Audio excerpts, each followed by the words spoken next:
Hello, class.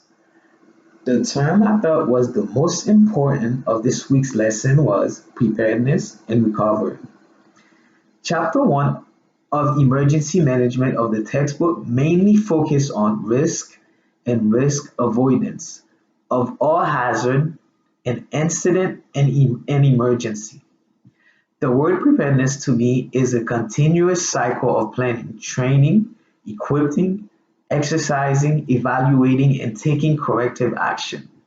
Training and exercise plan is the cornerstone of preparedness, which focus on readiness to respond to all hazard, incident, and emergencies. And recovery to me consists of those activities that continue beyond the emergency period to restore critical community function and begin to manage stabilization efforts. The recovery phase should begin immediately after the threat to human life has diminished. The goal of the recovery phase should be to bring back the affected area to some degree of normalcy.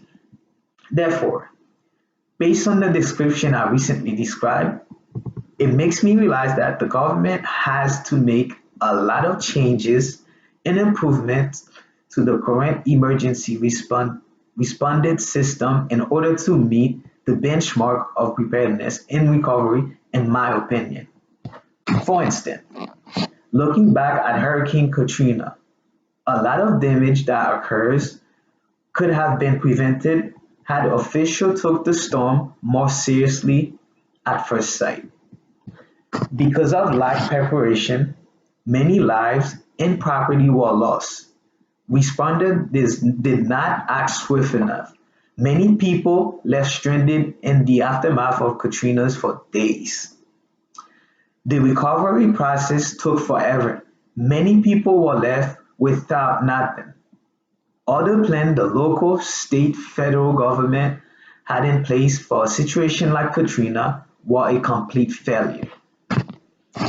And the point that was the muddiest of this week lesson, what to me was mitigation. The Federal Emergency Management Agency and the Department of Homeland Security restated over and over on reducing the impact of disaster and emergency. According to the textbook, at all levels of the government, approximately 75% of available resources for emergency management activities were applied to terrorism. Meanwhile, the impact from natural disaster continue to get very little help at all levels.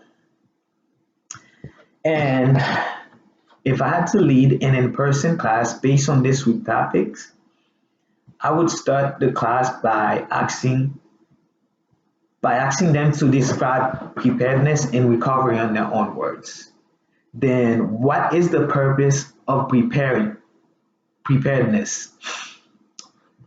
Lastly, what kind of tactics that can be used to better serve people in calamity situation? Thank you.